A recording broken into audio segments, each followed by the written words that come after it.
Hello, my name is Paul Blankenbaker.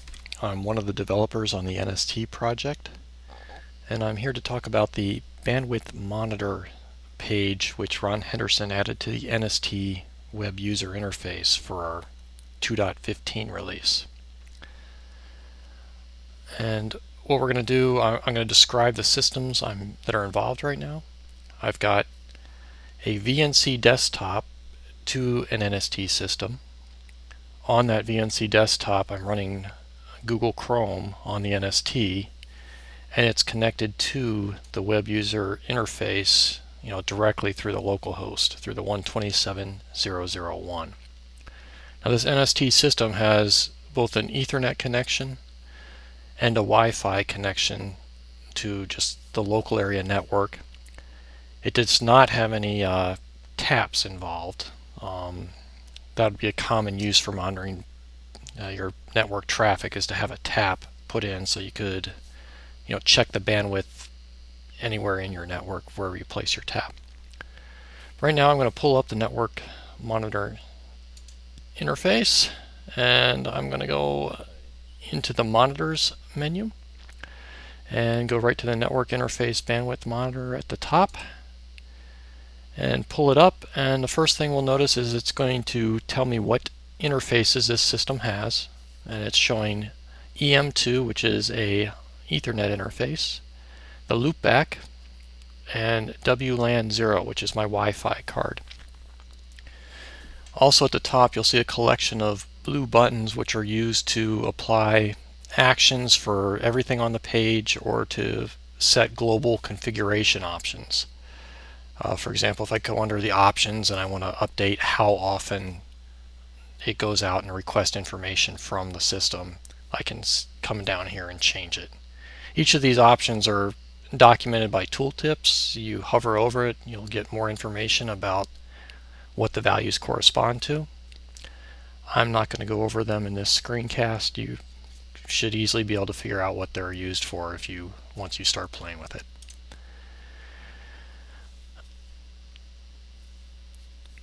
Below the global options, we're going to start seeing a collection of graphs. The first graph you see here is for EM2, which is the Ethernet interface. This interface is actually used right now in this test for the VNC traffic. And you'll notice right now, if you can see the scale, it's running at about way down there. It's probably under 100 kilobits per second. And that's because there's not a lot of activity going on the VNC connection right now. If I do a page down in the browser, we'll start seeing some of the other ones, but that's not what I'm here to look at right now. I'm just going to page down again, and I'll page up and page up again, and we'll see now that because of those full page refreshes, the traffic now has jumped quite a bit just on that Ethernet interface just to send back the VNC screen updates. It'll start to settle down, but this is, to me, one of the values of this tool, that, when I start moving a full screen, all of a sudden my rate started jumping up, to 1.5 megabits a second for a little bit of time. I'm on a fast LAN, that doesn't mean a whole lot because that's not going to put a load on my system or on my network. But if I'm remotely SSH'd into a system, in Italy or something, and bringing back a screen, I'm going to start to realize that, as I start paging through or doing full screen refreshes, I'm going to start taking a hit. And where this is really interesting is when I did that, I was doing my refreshes by using the page up, page down. And I had these little bursts of information. But if I come over here to the scroll bar and I start scrolling a little bit, all of a sudden my bandwidth has just screamed all the way up to, I hit 30 megabits per second. It just dwarfs all the other traffic. So just from that little experiment right there, I've learned that, if I'm remotely connected, I'm going to get much less of a penalty if I can use my page up, page down keys as opposed to scrolling. Just one of the little quick side bits that you can learn, or an example of looking at network traffic and applications and how that might adjust your behavior.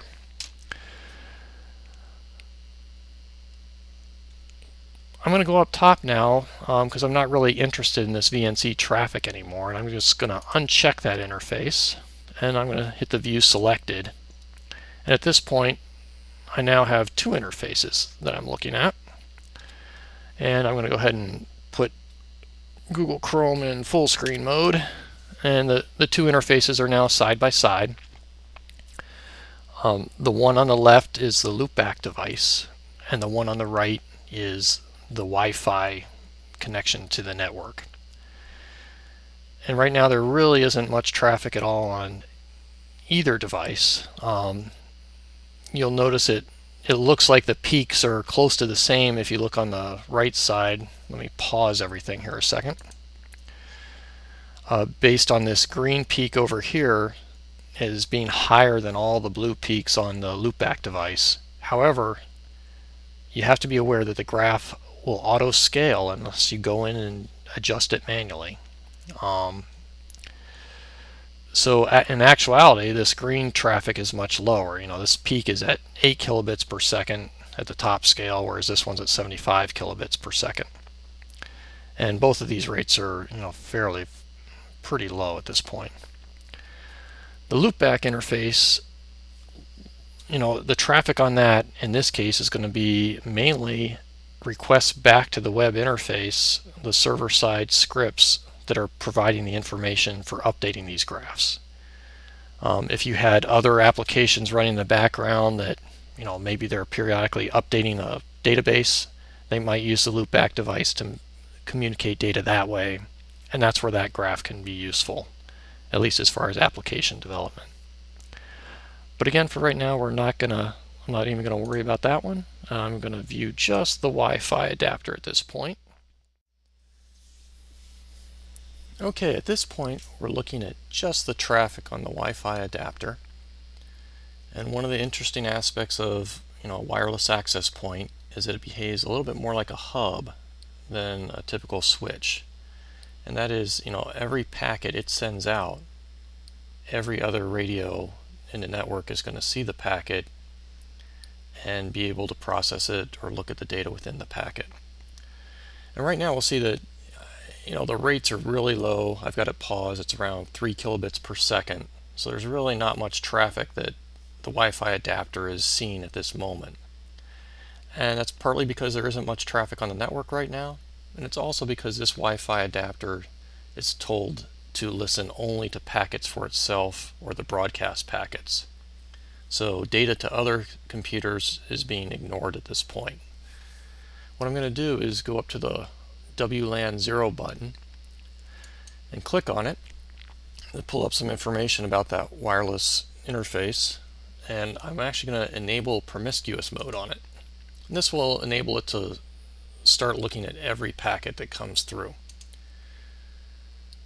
And once I do that, I'm going to close the windows out and unpause the display. At this point, we should see traffic from all and are being sent to all the systems in this wireless network. And you'll notice the promiscuous light is lit up in red over here. Now, right now there still isn't much traffic on the network, so what I'm going to do is I'm going to see what happens if, say, another system starts to watch a Netflix video. How much load is that going to be putting on our wireless network? So I'm going to step over to my son's MacBook Pro here, and I'm going to start a little Netflix video. I'll be back in just a second.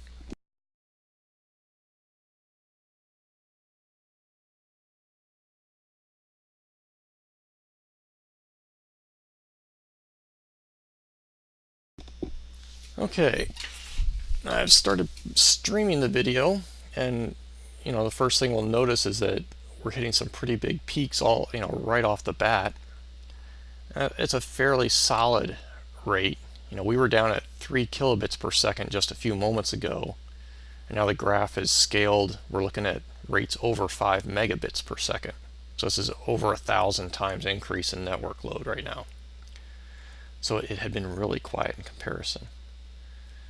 And one of the interesting aspects of this is we're seeing how Netflix right now, when you start streaming a movie, they pull in a ton of data right at the start.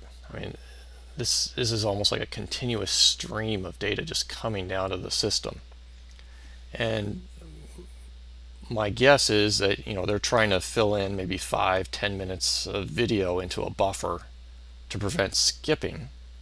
And then as time goes on, we should see this settle down, and maybe they'll just, as the buffer starts to empty, they'll go out and get little bursts of data to try and fill in the buffer to make sure they have enough data in there.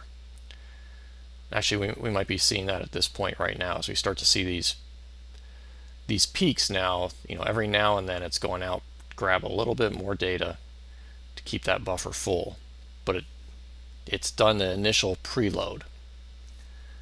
And I mean, this is one of the values of this graph, because at this point now I can pause it and we'll start looking at some of these data rates using some of the other tools. So I'm going to go ahead and zoom the window out to full screen mode. I'll come up here and try out the crosshair tool. I can drag this around, and I can see that if I pull my cursor over at this one far left peak, that we hit around 15.6 megabits per second for that little burst as a high point when we were loading in data.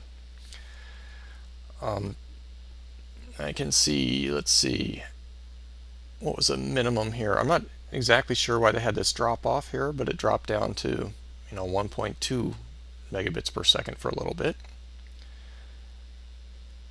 And what we're going to do is instead of using the crosshairs tool to inspect individual points, we're going to go to the ruler tool, and now we can start to look at areas or regions of the graph. And if we see about from where I started, and here's about where it looks like it kind of did that initial fill. I say it took about a minute, and over that minute it downloaded roughly 67 megabytes of data just for that initial fill, and had a transfer rate on average. We were running around 9 megabits per second for that minute.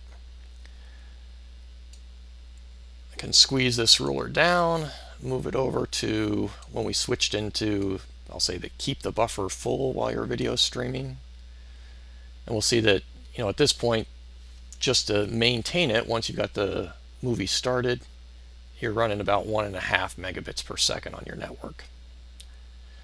And to me, this is real valuable information just for, you've got different applications, you want to see what kind of load they put on the network.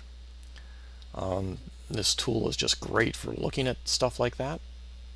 And this is going to conclude this screencast for the Network Interface Bandwidth Monitor. Have a good day.